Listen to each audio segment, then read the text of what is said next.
I think you're pretty much there, Ron. I'm not sure we're going to get much more. Do we have John Currie though? Yeah, John's in the center, or John's on. John's on. Okay, good. Great. We will, excuse me, we will start our March 12th meeting of Rotary Toronto Eglinton, exclusively on Zoom today. And I'd like to get the meeting started with Laura Wanat giving us our reflection for the day. Please, Laura. Thank you, Ron. For today's reflection, I prepared a quote on education attributed to Lord Henry Broughton as part of a speech to the House of Commons in 1828. It states, "Education makes the people easy to lead, but difficult to drive, easy to govern, but impossible to enslave." Fabulous. Thank you, Laura. Wonderful, Laura. Wonderful. Now, do we have any, other than John Currie, who will be introduced formally in a minute, do we have any other guests that our members could introduce, or the guests could introduce themselves? No. Okay, we were all members. So Walter Wells, would you please introduce our guest speaker today? Certainly. Today, you are already aware that John Currie is our speaker. He's executive director of HIP, Honoring Indigenous People.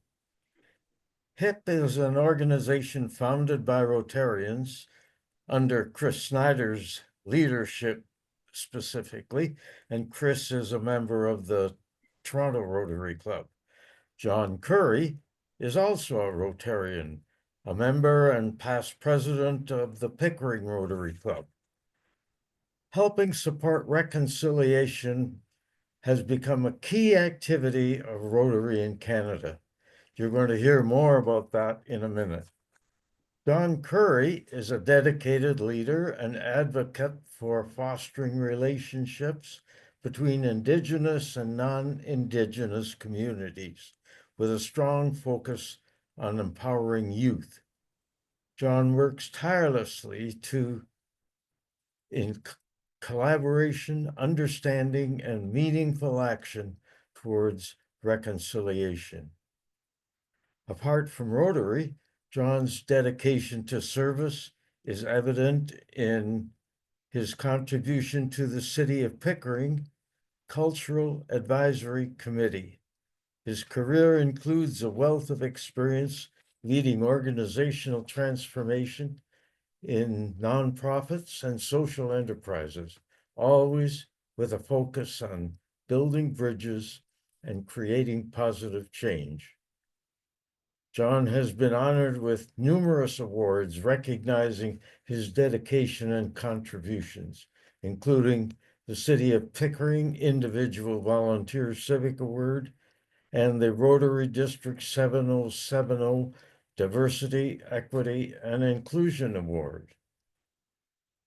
A proud family man, John lives in Pickering, Ontario with his wife Maria, and is the father of two wonderful children, Michael and Sarah. When he's not championing reconciliation, you'll find him enjoying the outdoors and embracing the beauty of nature. Ladies and gentlemen, John Currie. Thank you very, very much, Walter, for that very kind introduction. I really appreciate that. And first, I apologize for not being here at the first meeting. I did get seriously sick. I'd had COVID just previous and with some complications, and this just was compounded. So thank you very much for rescheduling me and allowing me to be here today. It's okay if I share my screen here? We're good? Okay. Just going to bring up a few slides here.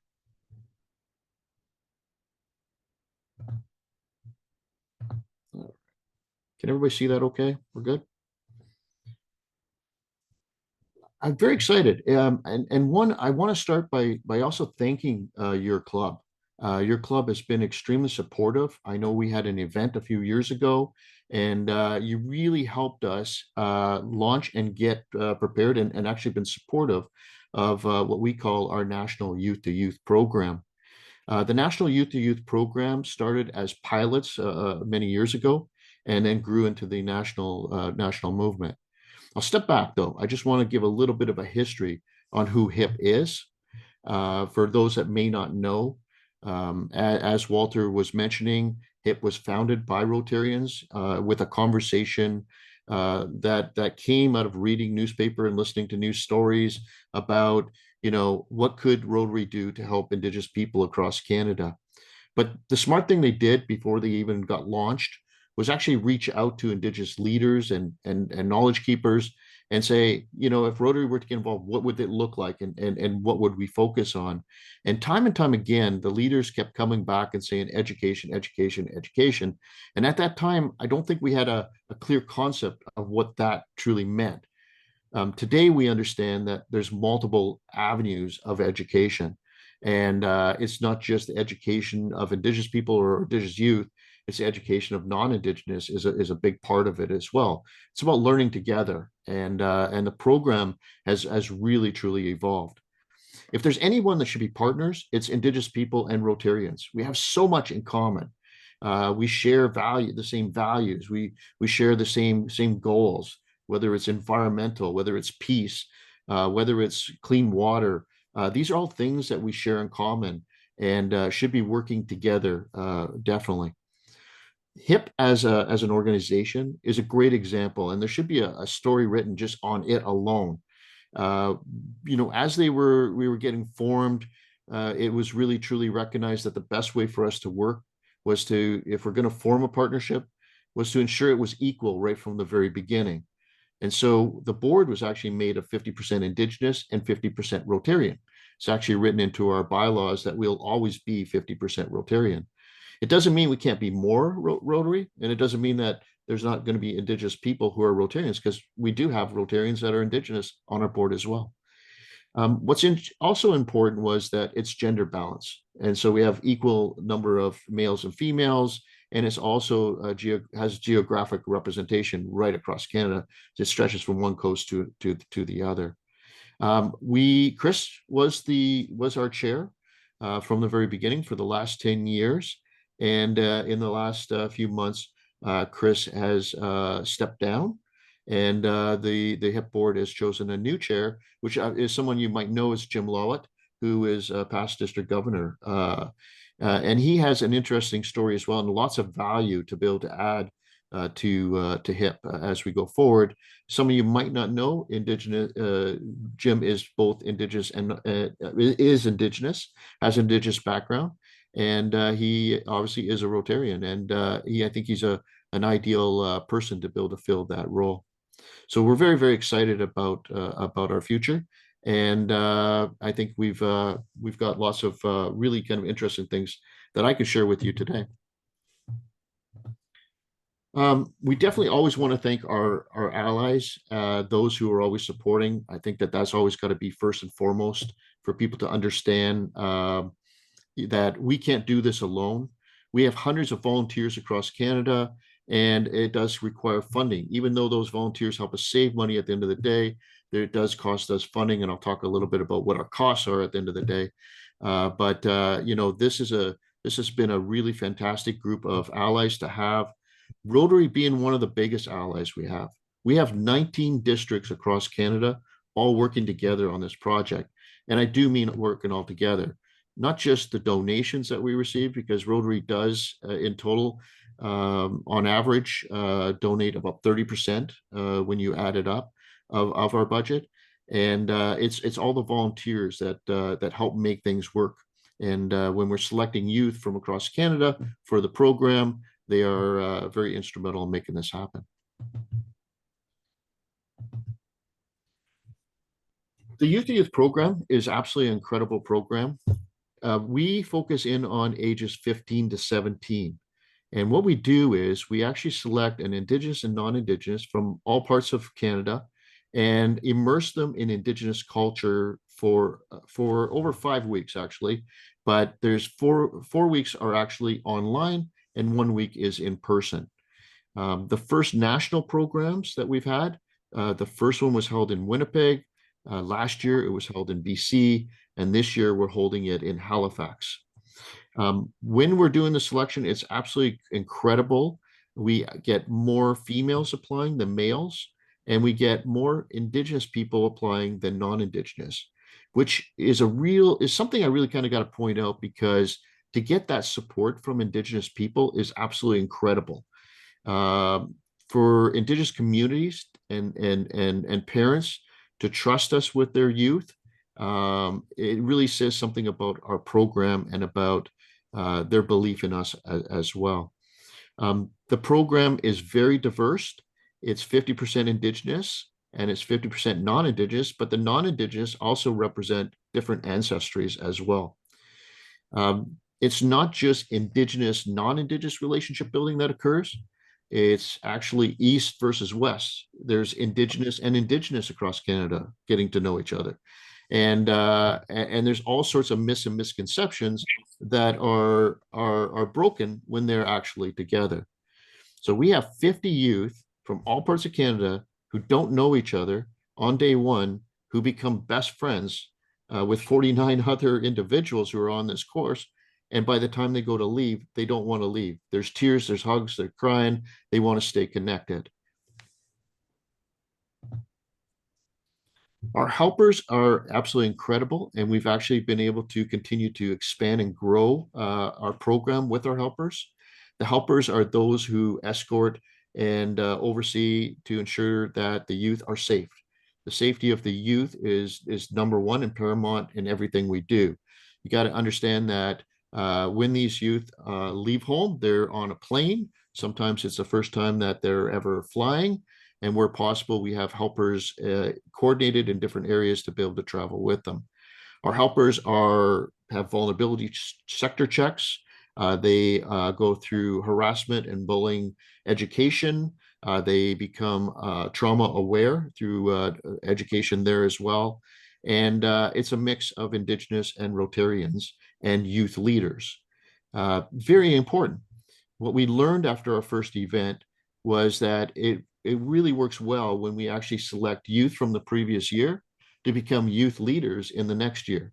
We find that the youth that are participating listen more to the young youth leaders, because they can translate adult speak into teenage speak and make things happen in a really wonderful way. The other thing is that the youth leaders are a lot harder on the youth than we are. I'll tell them that bedtime's at 11. The youth leaders will go back and say bedtime's at 10:30 and have them in bed by 10:30. So the youth leaders, it gives them another opportunity to exercise leadership skills, and it's interesting in that 1 year how far they come and how far they mature. It's an absolutely amazing thing to witness. So I talk about the program this year. We have always will have 2 co-chairs for the program. One's Rotarian and one's Indigenous. And this year we have Newell Johnson, who's one of our board members, and Tom Herman as well as a board member. Tom Herman is a past district governor from out in the East Coast. He's just one of these fantastic individuals who it just seems to be involved in everything. Newell Johnson is an amazing youth leader who's also a principal of a school out on the East Coast as well. As I was mentioning, the program is multiple weeks long. There's a portion that's online where the youth are learning about cultural competency. They learn from Indigenous youth who put on these programs as part of First Peoples Group. And they learn the history and about the cultural aspects and the do's and don'ts when you're interacting with a different culture. We don't have to travel around the world to be able to understand how to work with different cultures. We can do that right here because there's many different cultures across Canada. They also work with Canadian Museum for Human Rights and learn how to become an upstander, how to notice when it's important for you to be an upstander, and what an upstander really is. The Canadian Museum for Human Rights has been a partner from the beginning, and we really cherish that as well. We also have a partner with TELUS who comes in and helps educate the youth on presentation skills and how to tell a story, how to tell their story in particular. And that's really important to the program because the youth aren't charged anything. It's free for the youth to participate in this program. And but we do believe in reciprocity. We believe in that we've given you something, you should give something back. And when the youth are done this program and they return back home, what we ask is that they tell that story to their school, they tell that story to Rotary clubs, and often we find them actually speaking at Rotary International conferences as well. And again, this is all part of their journey and their leadership type of skills is getting out there and actually doing it, making it happen. And what we're finding, and I'll talk a little more about impact, but what we're finding is that the youth want to stay connected with HIP and they want to stay connected with Rotary. And in some cases, we have some of these youth going back and starting interact clubs or, working with a Rotary club to be able to do a waterfront cleanup or, participating in all sorts of interesting projects. The in-person program is absolutely incredible and it is life-changing for everyone that participates. And the program itself is all Indigenous created and the whole curriculum is designed by Indigenous people because we really do believe in being led by Indigenous people. And every year it is just an absolutely fantastic program. What you'll notice here is the very first day we have Phyllis Webstad. And for those that might not know, Phyllis Webstad is the originator of Orange Shirt Day. She is a remarkable lady. And we connected with her many, many years ago when Orange Shirt was just kind of at the beginning stages. In fact, I'd heard about it and I tried to give them a call and I left a message. And a short while later, a couple days later, I think it was, I got this phone call from this lady. And she started talking to me. She didn't introduce herself, and she just started talking to me like we were best friends right from the very beginning. And halfway through the conversation, I had to say, I'm sorry, who are you? And she said, it's Phyllis. And I said, Phyllis, who? I had no idea that Phyllis Webstead was actually going to be giving me a call. And since that day, her and I have been very, very good friends. So when I asked her to participate in BC at the program, she didn't even hesitate. And on her own dime, she came to the program, experienced the program, and spoke at the program. The kids absolutely love her because they've all read the Phyllis Webstad story when they were in school. And here they are meeting Phyllis Webstad directly in person. And Phyllis loved the program so much. She said, this is the solution for us moving forward in Canada. It's relationship building, it's leadership skills, it's focusing on the next youth. She said, I'm in. And I said, well, what does that mean? And she says, I'm coming to every one now. And I said, absolutely fantastic. So Phyllis comes in and she talks about reconciliation from a lived experience. Now, I will share this story with you as well, is the impact of these residential schools is very, very real. And I've witnessed it hundreds of times over as I work with many different Indigenous leaders from across Canada. But I'm going to share this one that happened with Phyllis. I was with Phyllis. We're in the dining hall. The kids are all eating, and the kids weren't doing anything wrong. But there was just that normal noise that you have when you're in a dining hall filled with youth. There's the sound of the plates. It's the sound of the children laughing a little bit and carrying on. And I looked over across the table, and Phyllis was in tears and shaking. And I walked over, she stood up, I hugged her, I just held her. And I don't know if you ever had that when you are with somebody and you feel that deep hurt inside somebody. They're hurt so bad. There's that cry and there's that shake. That's what Phyllis was going through. She had such she was triggered. Her trauma came back to her because it reminded her of being at the residential school and being in the dining hall with all the kids. And, as much as I tried to comfort her, she just said it's her pain to work through, that there's nothing that I can do, but at least we can be aware of it. And at least we can be there for them when they need to be able to talk. But it's real. It definitely exists. And it's not something that's hundreds of years ago. It's here today. And there's still a lot that we have to work through to get past that trauma. Now, there's another interesting elder, and his name is Albert Marshall. Now, this man's amazing. He believes in what's called two-eyed seeing. So two eyes, seeing. And it's a concept that is being adopted in science, particularly, and it's looking at the world through both Indigenous lens and non-Indigenous lens through some modern science. And he's an absolutely amazing man, and we hope that he'll become a permanent part of the program, because we talk about the past, but we also are heavy on how do we move forward together? How do we build those relationships and move forward together? And this two-eyed seeing concept is absolutely incredible. So we work with Albert Marshall to talk about environmental and how we can work together to be able to solve the environmental issues that we're experiencing. The rest of the 4 days are spent with local Indigenous community and immersing ourselves in their culture. It's a lived experience. You know, not many people get this experience. And the youth have come to us and said, you know, I wish my teacher could have this experience so that they could be more confident in their teaching abilities. And we're looking into that, whether there's a possibility of providing something like this for teachers as well.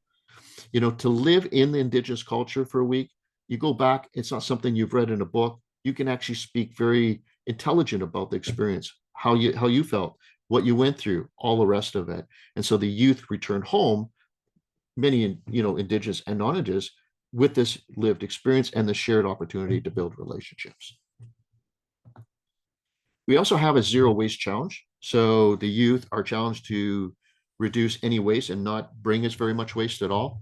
In BC, we had, for the whole week, we had less waste than a single person produces at home for one day, which is absolutely incredible. The youth really took the zero waste challenge serious. I'm not sure how this year they're going to be able to beat that number, but it was absolutely incredible. And we also then encourage them when they return home to consider to continue working on zero waste.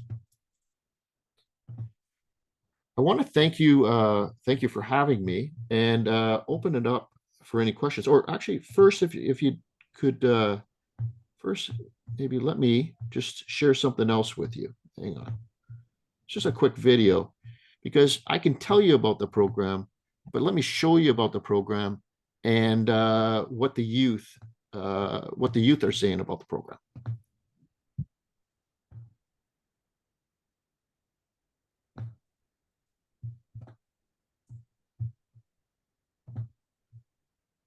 There we go.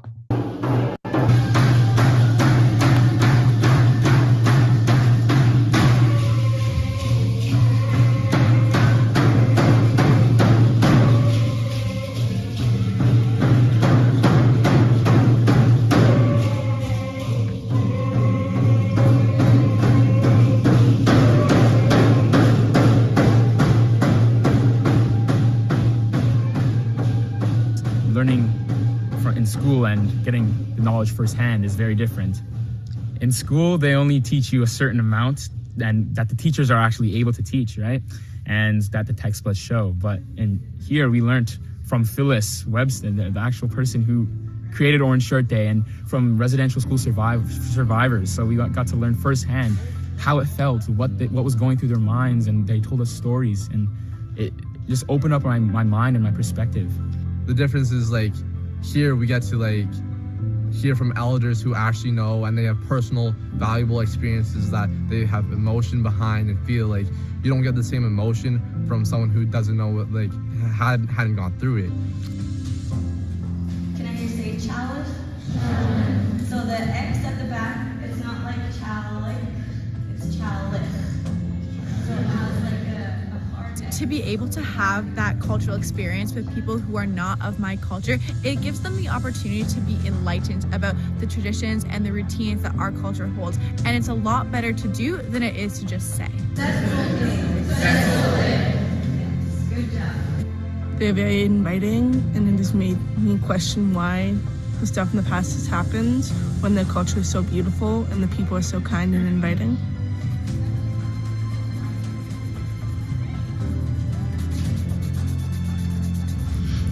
I've lived with a bias for a long time due to my parents. It definitely did help. We need need to bring this more around the world, you know, like even white people or, you know, other people of other descent, you know, it's at the end of the day, again, we're all human, but it's also important to understand that we all have a story and that we all have a different cultures.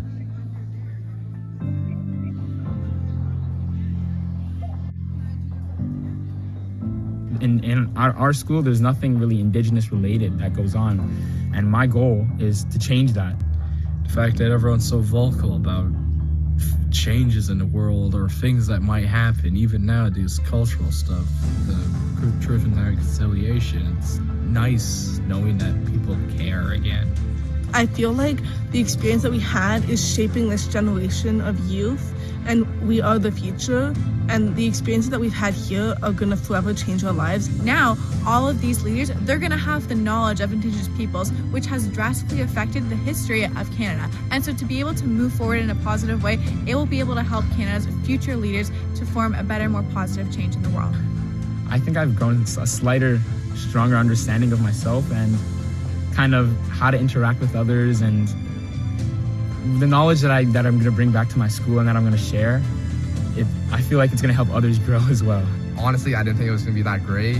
I was just like, okay, this is a learning experience. I don't think I'll have a good time talking to other people, but I was completely wrong. It's one of the best experiences I have with my whole life.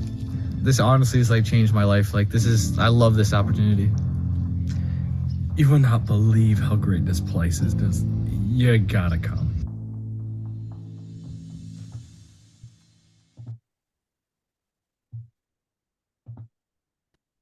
One of the last youth to speak there, the second last youth to speak, is named Xavier.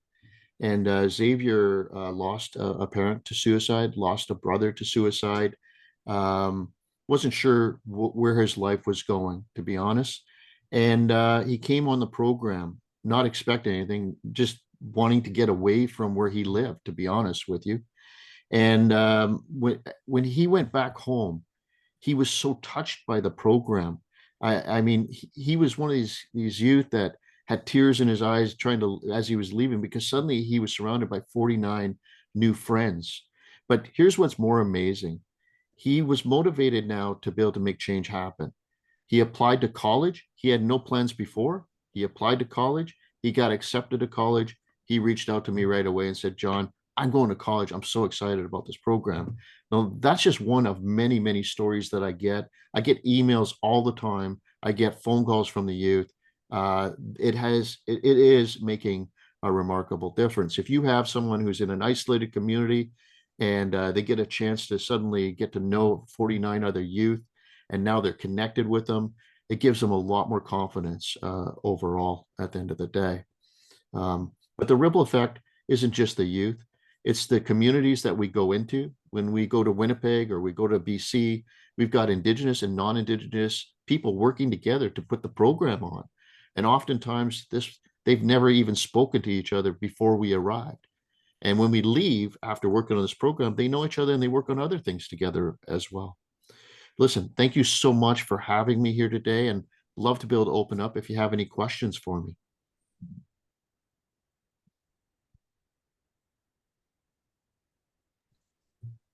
If you have questions, just turn your mic on and ask away.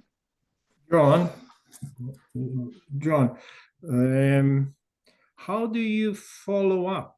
You say you have some of last year's candidates or participants come back as leaders this year, but there must be some people who need support when they come home, back to their everyday life, and to sort of keep the spirit. It's a wonderful program, and like all these type of programs, I think it is great. You have the same with around the Holocaust and so on and so forth. So we can not do enough, I think. But I'm curious, how do you follow up? I agree with you, Lars. We can't do enough, and there needs to be more programs out there for sure. So here's the interesting thing is, the first year we did a little bit. The next year we continue to grow and we continue to build. We now have 150 plus alumni of the program. And it's the youth that are driving the connection to stay together. You know, we're kind of behind. We're helping to build, but it's them that's driving. I think that that's a wonderful thing. To have them step up and say, John, we want to do something more, and here's what we want it to look like. And so out of the discussion with the youth alumni from the program is they want to start a youth council. They want to start a youth council where they can then work on projects. They will need help from Rotary and the Indigenous communities, but this is their drive. And Lars, we're just at the beginning stages of that in the development. I think it will take a few years to develop a full council, but it's started, and I'm very very excited about what that might look like. Yeah, and I think you're completely right that it is you empower them to drive it, and you guys or we stay in the background as support, because too long we have told people what to do. Yeah. Yeah, we have a habit of that, don't we? So, you know, what's interesting about the program is the helpers are trained that they're in the background. This is all about the youth and the youth voice. And so, but it's hard because as an adult, even as an adult, you get excited and suddenly you want to jump in, but it's important for you. That's a really important point that you brought. We need to stay on the sides. And the other thing is with HIP, we don't have like huge staff. Like that's not it. It's all run by volunteers. And so we just have the capacity to also try to run and build something else is a very difficult thing. So seeing the youth step up and then just being able to support them and what they want, I think that that's the right model for us as we go forward. Yeah. I saw Jackie had her hand up too. Hi, Jackie. Good to see you again. I'm not sure. Yeah. Yeah, I have a comment and also a suggestion. We have been a great supporter of Y2Y, and Yes. it's our dearest hope that one of our candidates that we nominate gets to go on one of these wonderful events. I just wanted to make sure that you were aware of the extent to which Toronto Eglinton Rotary for maybe 30 years has supported Indigenous education through Toronto Metropolitan University, or Ryerson.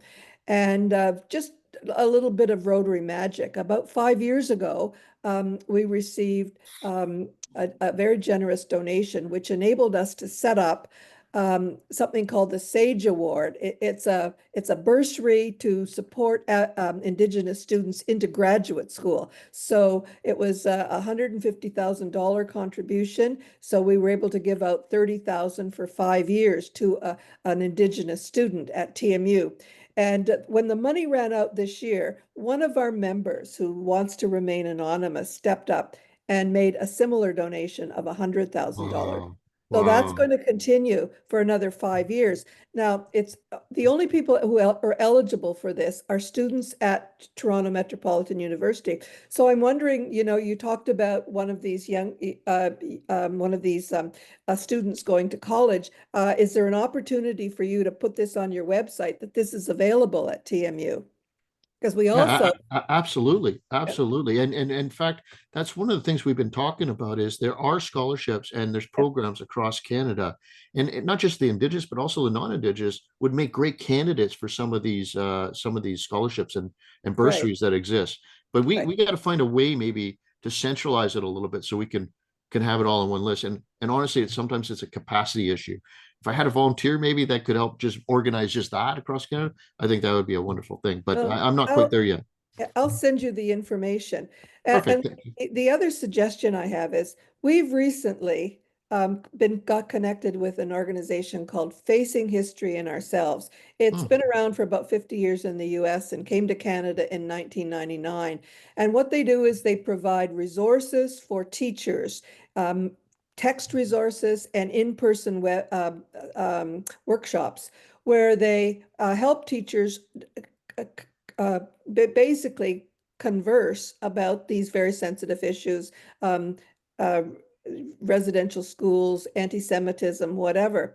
And again, we received a wonderful donation and we were able to sponsor some teacher workshops. And basically what they said was, we need educators need help doing this. So I Yep. like the idea of you having one of these weeks for teachers.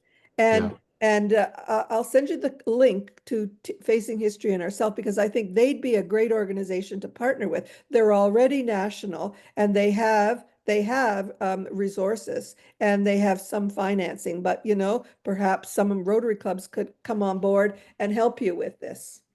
Thank you very much for that, Jackie. And we love to connect with everybody because we don't see any competition. Again, we need more people in this space.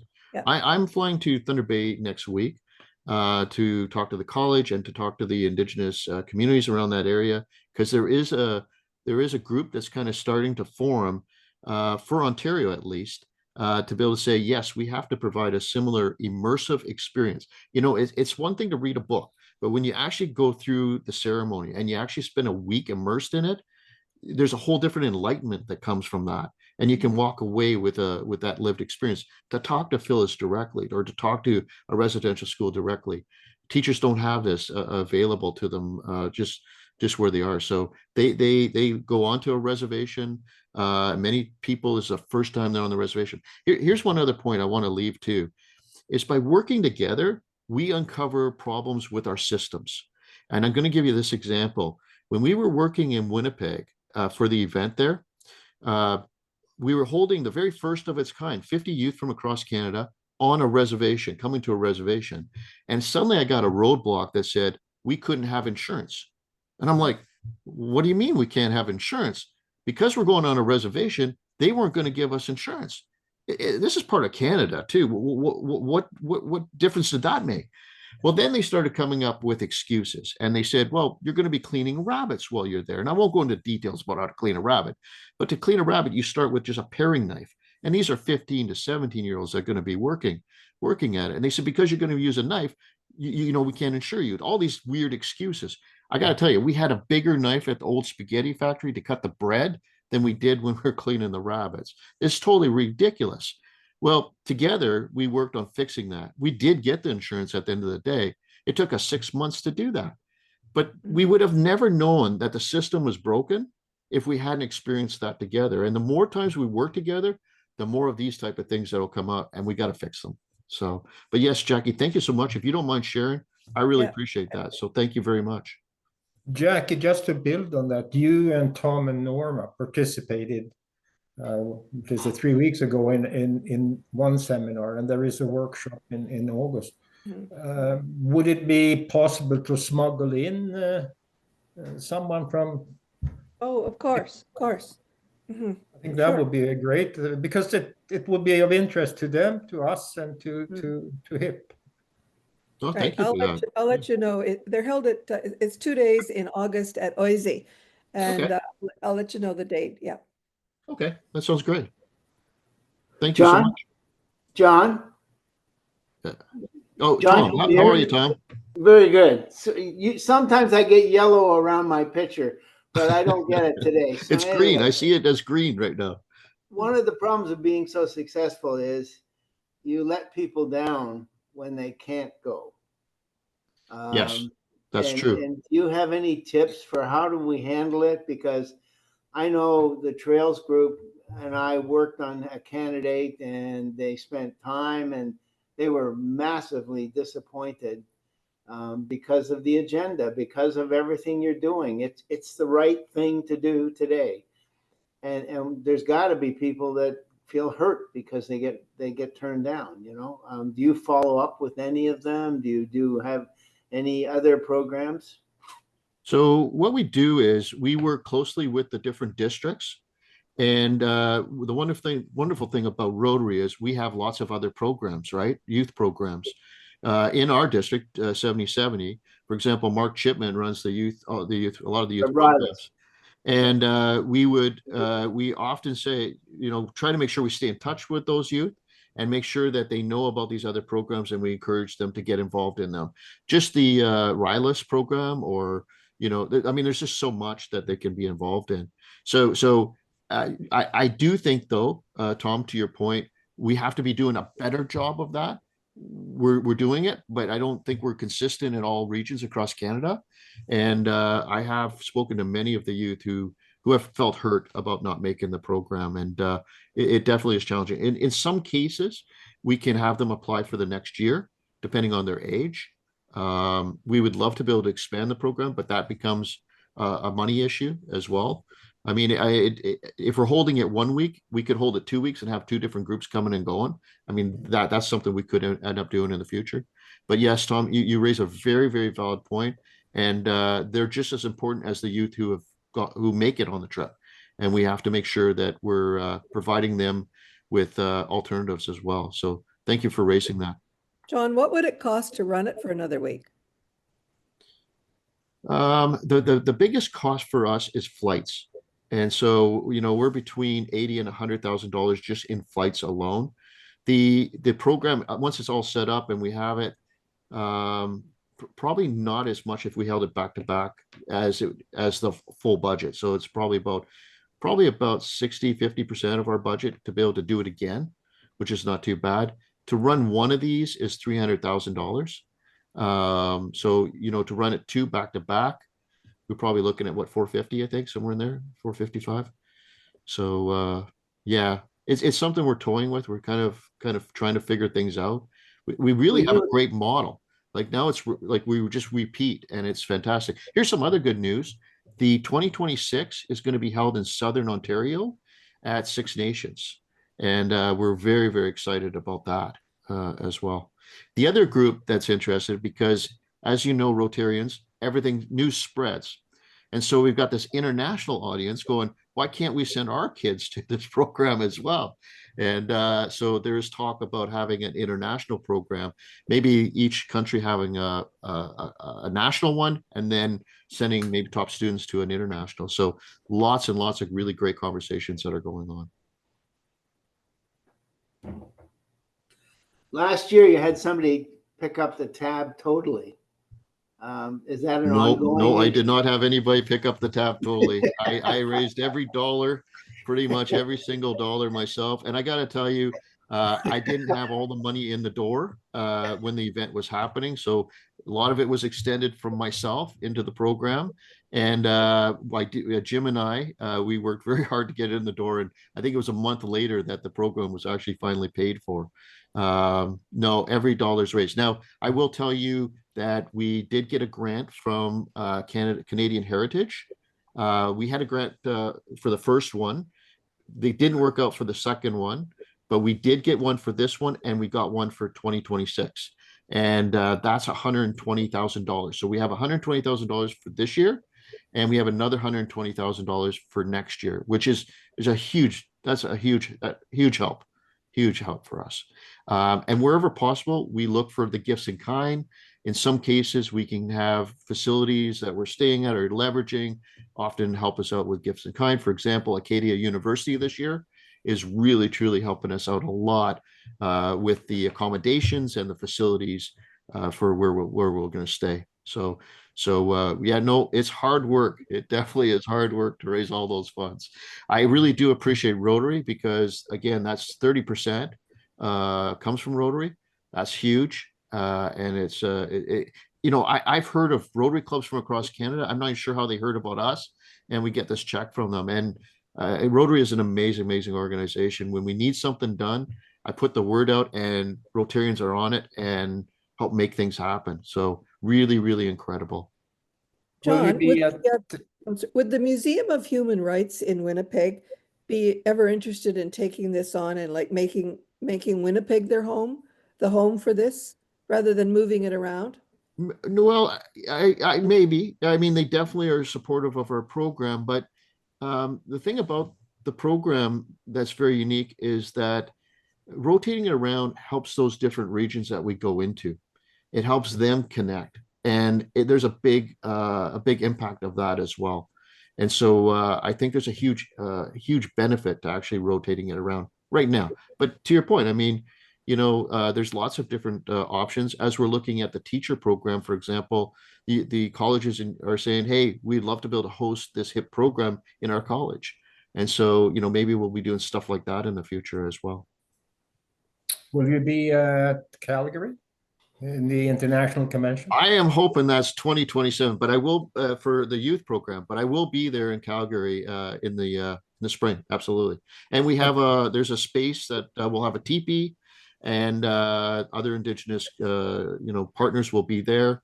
Pretty excited. Yeah, it's going to be fantastic. Will you be there as well? Yeah, but you're not a breakout session or so? No, we ran into some struggles. I'll be honest with you.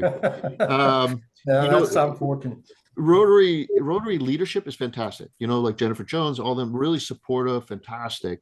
But when we're dealing with Rotary headquarters, that's a whole different ball game, and they don't see the value in what we're doing. And obviously, south of the border right now, getting rid of DEI and all of that played a role in us not being able to secure breakout sessions. Now, having said that, this space that we're going to have in the Friendship Center will allow us inside the TP. TP is going to be huge.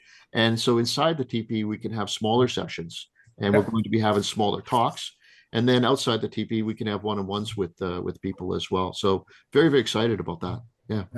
You had a good presence at the Toronto ones. Oh my God, it was amazing, wasn't it? Yeah. Great. I'm afraid I'm going to have to call this session of our meeting to a close. John, really appreciate your talk, and we're going to have our member Jim Moore thank you officially on behalf of our whole group. Thank you, Ron. Well, John, again, you've brought us the story of HIP and of the wonderful things you're doing. And I would just like to thank you on behalf of Rotary Toronto Eglinton. I know as a youngster, I grew up in an area not far from the Walpole Island Reservation in southwestern Ontario. As a young man, I lived in Brantford for a couple of years, and certainly know a little bit about Six Nations, but there's always more to learn, more to share, and we commend you for what you do in that regard, and we thank you again for coming and sharing the story with us. Thank you, John. Thank you. Thank you very much. Appreciate the time. Yep, thanks, John. I'll look forward to seeing you in the TP in Calgary. I'm going to be there. I'll look for you.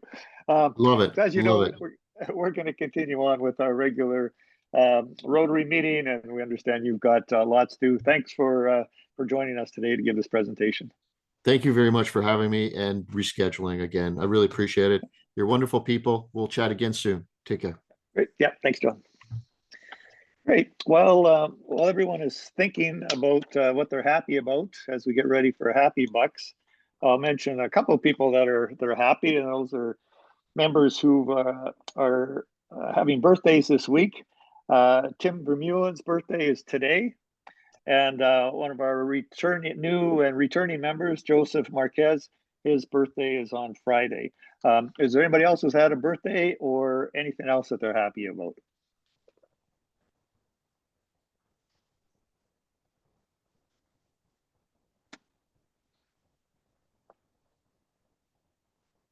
Are we going to have 0 Happy Bucks today? Everyone's on mute. You can put, Ron, you can put me down for $20. I just completed my 6th round of chemo, and I'm hoping to attend the next week's meeting at the club. Oh, great, Stephen. Well, next week we're at Raw, so it'll be 2 weeks. Oh, sorry. Before we, yeah. No, the 19th. No, the 19th we're at the club. We have one more week. Next week is sorry. I apologize. Great. Well, see you next week, Stephen. That'd be great. Oh, and by the way, we're totally now on the honor system for Happy Bucks. So keep track of what you've donated every week and send it maybe once a month or something to the treasurer for your Happy Bucks. Anybody else happy? Ron, I would, Jim Moore here. I'm happy. I'm meeting up with my brother and his wife today here in the Chatham area, and we haven't seen each other since he had triple bypass surgery. So it's going to be an interesting get together.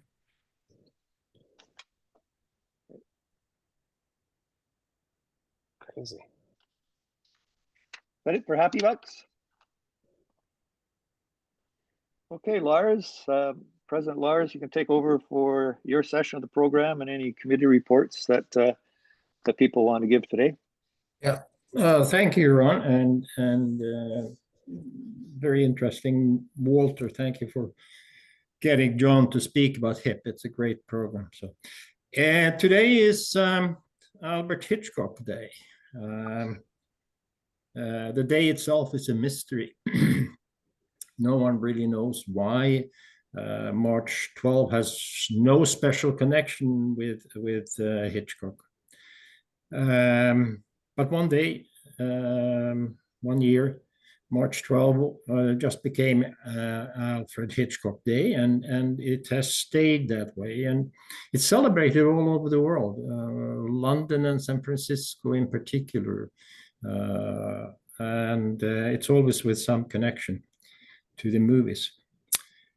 But on the other hand, I don't think it matters when and why it is Alfred Hitchcock Day. To me, more or less every day is a Hitchcock Day to these days. I understand that there is a new car dealership in Washington on Pennsylvania Avenue, Tesla White House. The other US car manufacturers are, of course, very upset, saying it's not fair to promote one company only. But I don't really know why they are worrying. Nothing says that Donald Trump is better at running a car dealership than casinos, or the country for that matter. Back in Sweden, he would not even be allowed to operate a hot dog stand. But there is rumors that an executive order will come out this afternoon that in order to be a good American, you have to own at least one Tesla. And that would change things, of course, and not really be fair. But just to quote James Carville, who was on TV the other day and said, never stop a fool from making a fool of himself. Meanwhile, in Canada, all the US wine and spirits have been taken down from the shelves of our liquor stores. I don't know if you noticed, but in the beer section, they also took away the US waters.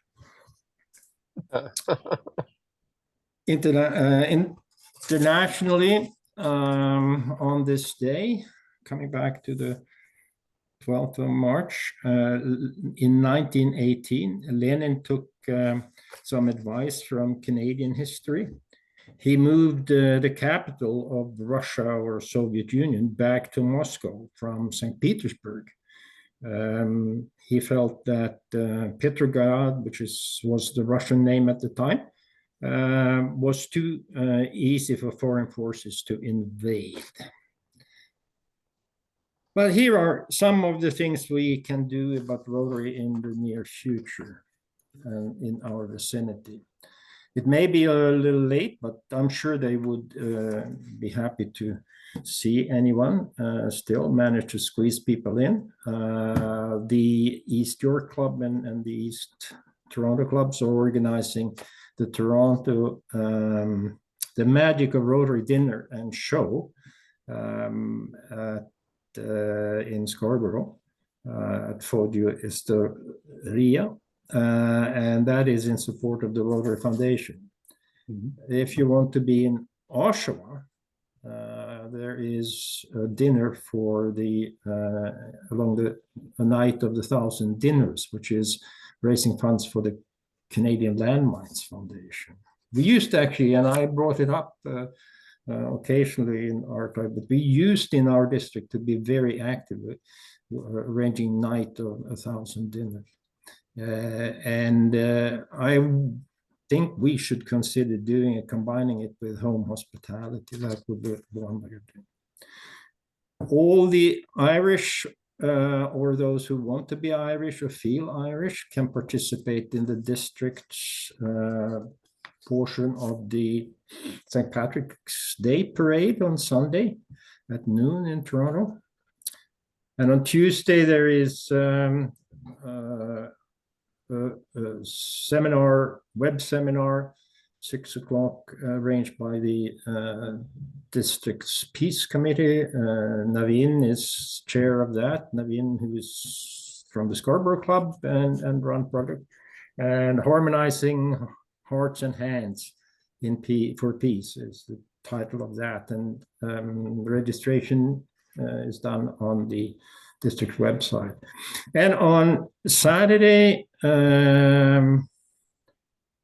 at 2 to 4 in the Rosensville United Church, the Parkdale Club has a free event regarding demining Ukraine. The guest speaker or remarks is probably better thing will be made by Ole Nikolenko, Consul General of Ukraine. Our own Anna will be there and speak about our project for printing, 3D printing. And there will also be a representation from the Canadian Landmine Foundation. And actually, the Parkdale Club, I have sort of inside information over the kitchen table. But the club actually yesterday got notice from the Coburg Club that they have donated $7,000 to the Canadian Landmines for this project. The donations will actually, that they hope to raise, will go to the Landmines Foundation to demine Ukraine or any other country where there are landmines. Information on all this is available on the website. So if you want to find out more, you can do that. So finally, before I shut up, because I hear in the background noise, and that is sort of when the dog barks at me and tells me to shut up. Everyone who's a fan of in the club of figure skating, of course, remembers that on this day 30 years ago, Elvis Stoico won the men's world championship in Birmingham. Not hockey this week, but still on ice. Thank you. Is there any committee chairs that would like to report to the club at this point? I'd like to just mention 2 things if I could. The Raw, which is on the 26th, won't be upstairs because they've rented the upstairs to another group. We'll be meeting downstairs at the Duke of Kent. That's the first thing. And the other thing is the Social and Engagement Committee has 3 concerts at Hart House. On the 28th, we have the Hart House Strings. On the 28th, we have a jazz vocalist. It's a choir. On the 29th, we have the Hart House Strings. And on the 30th, which is a Sunday, the Hart House Symphony. It's all at Hart House, University of Toronto. It's all free. But if you are interested in coming, please let me know, just so we know what the numbers are. And then we can meet you there, and then we can go to these free concerts. Great, thank you, Walter. Ron, I just got a message about the fundraising committee. Originally, we were scheduling to have a meeting today, either this evening or following this meeting now. But because of disappointing attendance, I think perhaps a lot of people are away because it's spring break or something, I'm not sure. But anyway, we're rescheduling for April the 2nd. That's Wednesday, after lunch. It'll be lunch at the club. And then the meeting will follow on after that fundraising meeting, either in person or on Zoom. Great, thank you, Stephen. Anyone with anything else for the good of Rotary? No, not right now. Okay, no. Yep. No, not right now. Okay, thanks, Walter. Great, so next week, yes, we are back live at the tennis club. So we'll see you there next week, and in 2 weeks is Raw, as was mentioned, to be in the lower level. So have a good week, everyone. See you next week. Ron and Lars, can you guys stay on? Sure. Sure. Ron and Lars, just stay on Yep. for me. I just got to get my battery, but I'll be here. Yep. Safe travels, Maria. Yep.